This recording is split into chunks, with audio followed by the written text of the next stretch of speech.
Oras geras, žiema kaip ir atėjo, bet lauke temperatūra dabar tokia pavasarinė.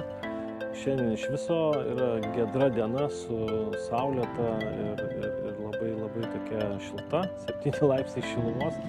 Tai tuo proga išėjom pasivaikščiot po skautų slėnį, šį kartą po Woodside teritoriją. Tai keliaujam prie mūsų namelių. Čia yra tokia kaip ir atskira pastaiklė, kurioje stovyklauja dažniausiai pas mus atvažiavę moksleiviai arba jaunimas, kurie stovyklauja ir miega lovose. O mes einame per pastaiklės, kur kiekviena turi savo laužavietę. Ir čia stovyklauja kartais skautai, kartais mokyklos atvažiuoja visos su palapinėm, su savo stovyklavimo įranga ir stovyklauja palapinėse. Tinklinio aikštelė. Šiuo atveju žiemos metu mes namelius kol kas užšaldome. Tai reiškia, ištraukiam visą vandenį, nuoriname sistemas, nes tiesiog laukiame šaltos žiemos, bet šiais metais kažkaip tas neįvyko, kol kas neturėjom didelių šalčių. Tai tokiu oru pilnai galima stovyklauti, kiekvienuose nameliuose yra įrengta šildymo sistema ir aplinkui tuos namelius dar yra pastatėlis su dušais tualetais. Dušais tualetais, prausyklomis, visa higienos ta dalim, kuri būtina, jeigu vyksta veikla.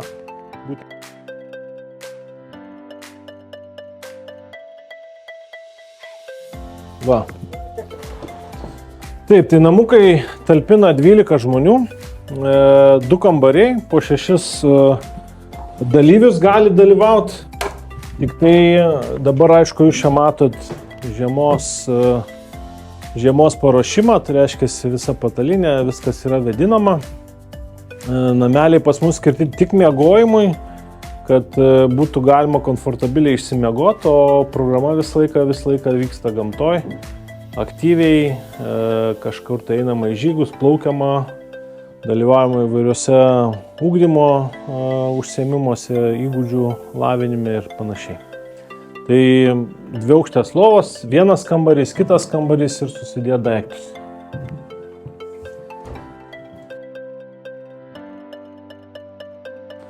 Tai turime iš vienos pusės tualetai, iš kitos pusės yra dušai, o viena kraštinė yra kaip sakant, prausyklos.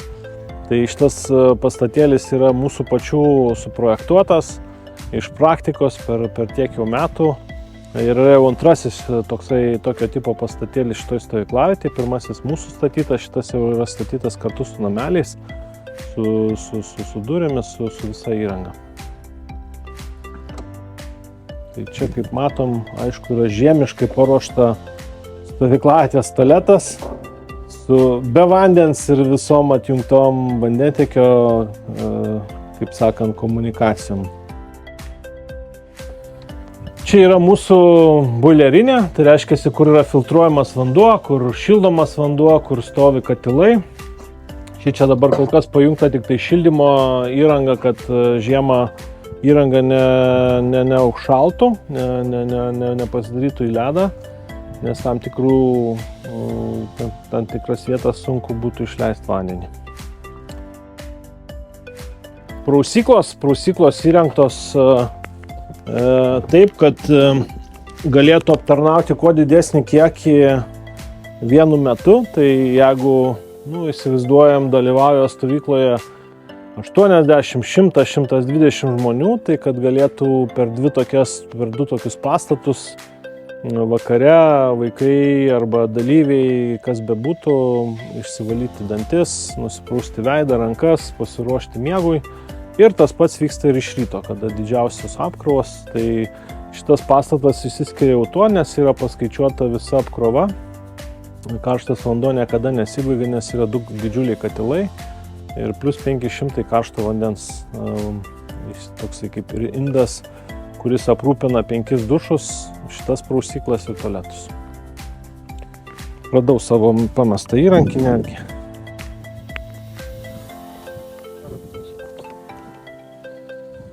Nu va, čia yra šiek tiek kitaip, kitoj pusėje yra dušai, šitas yra dar įrengtas ir su tualetu.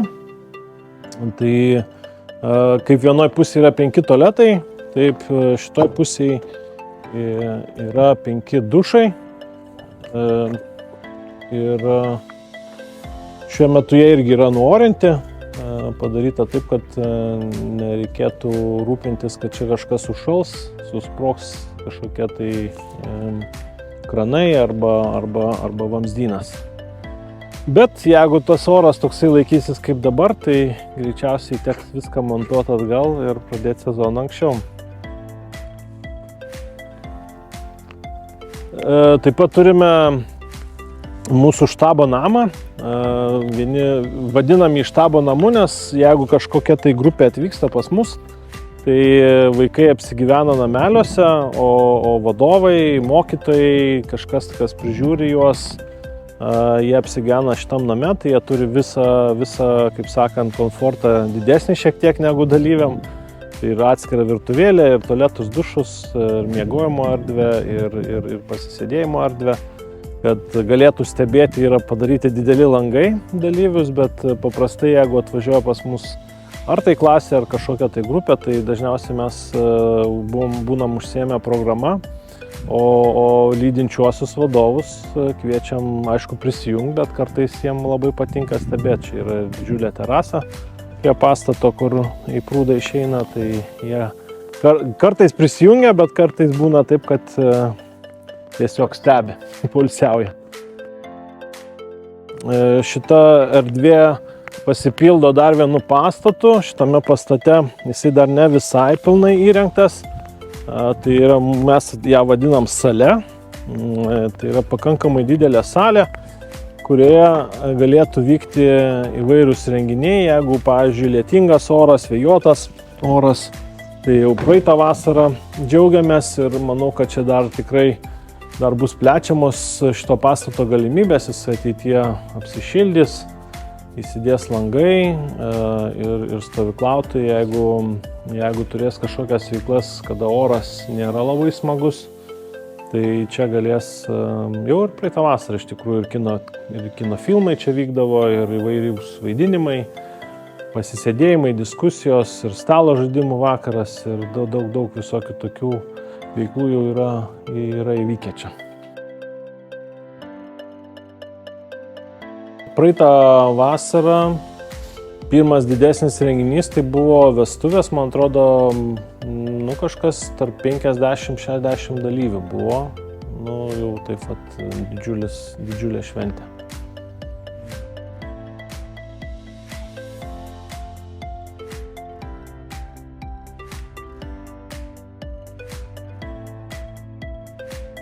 Man atrodo, esi matęs, kai stovi, žiūri, gerai, smagu, gera vieta. Tai čia yra ta mūsų terasa, tokia apžvalgos aikštelė iš tikrųjų, nes užlipus matosi pusė mūsų stovyklavietės ir dažniausiai vasaros metu vyksta įvairios veiklos, kurių metu daug čia visokių ir bėgiojimų yra, ir strateginių žaidimų, ir įvairių išbandymų ir vandenį, ir sausumoj. Tai čia yra labai patogu stebėti, pačiam nedalyvaujant dažniausiai. Tai mokytojai mėgsta šią vietą su kavos puodeliu ar arbatos.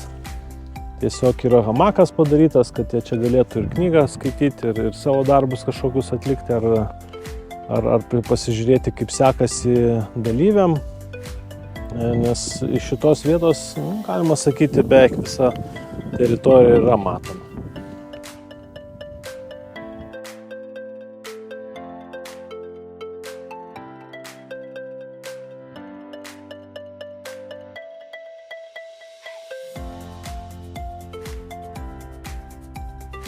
Tai vėl mes keliaujame per pastuiklės, keliaujame link namukų mūsų. Mes juos vadinam tokius medikų nameliais. Jų atsiradimo istorija tokia ir yra, kada buvo kovidas, kada buvo viskas užšaldyta. Pas mus vasaros metu vis tiek vyko veiklos, bet buvo reikalavimas turėti kažkokią tai atskirą zoną, kur kur galėtų būti atskirti tie, kurie suserga, arba medikas turėtų atskirą tokią darbo vietą, kuri būtų atskirta nuo stovyklautojų. Tai mes vienoje stovyklavietės pusėje turėjom tos namelius ir visaip kaip galvojom, kur čia juos dabar padėti, nes norėjo dėti visiškai į užkampį, kad žmonės nebūtų visiškai tokie izoliuoti. Tai pasitarę čia su įvairiais specialistais, tie nameliai nėra toli nuo važiuojamosios jau dalies. Jeigu atvažiuotų kažkokia tai ir pagalba ar automobilis juos išsivežti, taip pat žiūrėjome, kad turėtų vandentiekį, kad turėtų elektrą, kad turėtų visas reikiamas komunikacijas. Tai paprastai vasaros metu čia įsirengia vienas namelis būna atskiriamas medikui, tokia kaip budinti vieta, kad žinom, kad jeigu kažkas atsitinka, čia yra tokia kaip stovyklavietės epicentras, kad medikas jau mato, jeigu kažkas, tai susitinkam šičia ir visi žino, būna dažniausiai ženklai uždėti. O kitas namelis, jeigu kažkas tai iš dalyvių ar susloguoja, ar sveikata sušlubuoja ir mato medikas, kad jį reikėtų šiek tiek atskiriau atlaikyti, tai iš tikrųjų po COVID tie nameliai tam ir vasaros metu yra skiriami. O ne mūsų didžiųjų stovyklų metu, ne didžiųjų mūsų veiklų metu, tai kartais mokytojai čia apsistoja arba apsistoja vadovai, kurie nori šiek tiek atokiau nuo šurmulio būti, nes čia visos komunikacijos kaip ir yra, bet tiesiog atokiau nuo vaikų. Kai kurie netgi mėgsta turėti savo asmeninę laužavietę, turėti atskirą erdvę.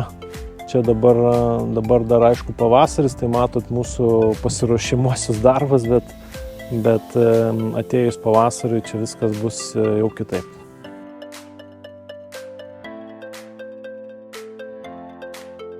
Tai čia mes turime erdvę, dar vieną erdvę veiklom, bet taip pat ir turim virtuvę. Tai dabar, kadangi pavasaris, tai čia vienoje teritorijos pusėje dirba, bus irgi nemaži pastatėliai, po 40 kvadratų darželis plečiasi.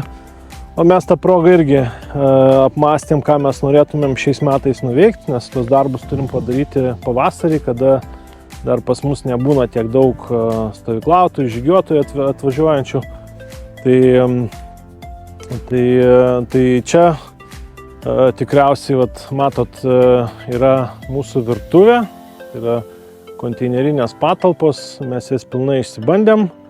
Praėjo jie 3 metų testą ir nuo šių metų norime jas perkelti čia, arčiau mūsų ūkinio to pastato, nes antram aukšte norim padaryti savanorių ir vadovų vietą, tokią kaip bazę mūsų vadovam, kurie rengia programas, kurie lydi dalyvius į žygius arba kai vyksta stovyklos, planuojasi įvairias veiklas.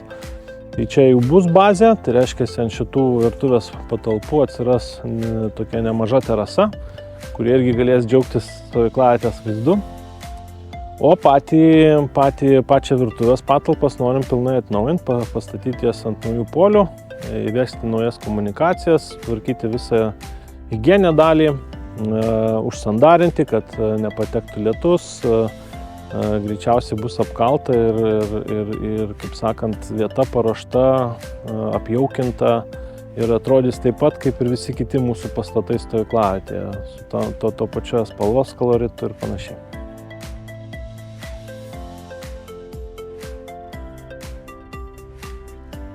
Čia šiek tiek mūsų irgi sukrypęs kelrodis, skautų slėnio kelrodis, kur yra mūsų partneriai iš įvairių skautiškų centrų. Mes turime tikrai nemažai partnerių beveik kiekvienoje valstybėje, ypač Europoje, bet taip pat ir kitose žemynuose. Tai čia yra rodiklės mūsų savanorių iš tikrųjų projektas, kurio metu jie matavo, kurioje pusėje ir kiek kilometrų yra grynai nuo šito taško, nuo mūsų stovyklavietės, iki jų skautų centro arba stovyklavietės arba pastatų pagrindinių vietos. Ir su visais mes esam turėję kažkokius tai partnerystės projektus, bendras stovyklas, mainus. Jų vadovai yra pas mus važiavę, mes esam ne kartą pas juos buvę ir dalyvauja jų veiklose. Ir ta veikla iš tikrųjų ir po šiai dienai tęsiasi ir netgi plečiasi.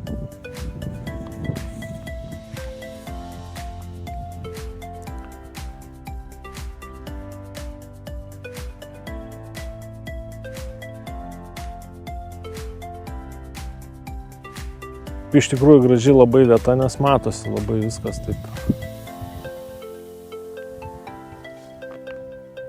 Tai čia mes esame ant mūsų dar vieno apžvalgos taško, ant kalniuko. Mes jį, kai gaminom arba kai jis buvo suformuotas, tai šalimais yra Denis. Denis tai yra rikiuočių vieta, kur keliamos vėliavos, įvyksta įvairios ceremonijos, netgi įžodžiai yra buvę. Tai šičia yra toks prie Denio dažniausiai pagal jūrų skautų tradicijas yra Švyturio kalnas arba švyturys. Mes jį taip ir vadinam Švyturio kalnu. Ateityje turim minčių, kaip čia turėtų atsirasti švyturys su tikru apšvietimu ir pilna apžvalgos aikštele. Tai va, o pati stovyklatė, čia vat gal net ir aiškiausiai matosi namukų toksai ratas. Tame rate matosi visa infrastruktūra, o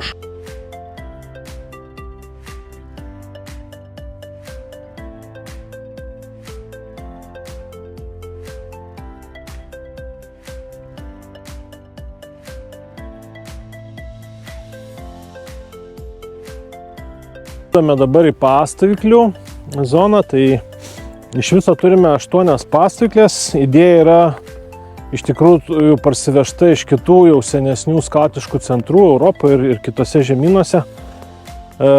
Stovyklavietės arba skautų centrai orientuojasi į grupių veiklas. Tai dažniausiai ta pastovyklė yra skiriama iki 20 žmonių grupiai, pasistatyti palapinės, įsirengti laužavietę, pasidaryti indaujas, pasidaryti tentą ir, kaip sakant, išgyventi gamtoje tam kvadratėlyje. Tai kvadratėlis yra tam, kad kai kuriuose stovyklose būna ne kvadratas, o kažkokia tai aikštelė, ar tarp miško kažkokia aikštelė būna. Pas mus, kadangi yra plynas laukas, tai mes formavome su aplinkui augančiais medžiais tas kvadratus ir jie gana šauniai yra išnaudojami. Kada atvyksta grupės arba pas mus pavyzdys atvyksta, tarkim, kažkokia tai mokykla su keletą klasių arba būna kažkoks sąskritis, tai kiekvienas kvadratas yra vienai klasiai skiriamas plotas, kuriame jie įsikuria, turi savo aiškę teritoriją, tada aiškus orientavimasis yra, jeigu programa kažkokia tai vyksta, tai ir pagal tą programą tada dėliojamės tas visas pastovyklės. Ir vieną pastovyklę turim apjungtą. Čia didesniem veiklom, nes kartais atvažiuoja pas mus ir didesnės grupės negu 20-30 dalyvių. Tai čia yra dviguba tokia, mes panaikinom vieną sieną. Šitoj pastovykliai gali jau tilpti apie 30-40, kartais ir net ir daugiau stovyklautojų, priklausomai kokią įrangą atsiveža ir kaip nori įsikurti. Tai čia tokia grinai pagal mūsų praktiką gimus idėja, bet kiekviena pastovyklė turi ateityje greičiausiai turės vis tiek ir savo identifikavimą ir pavadinimus skautiškus ir panašiai.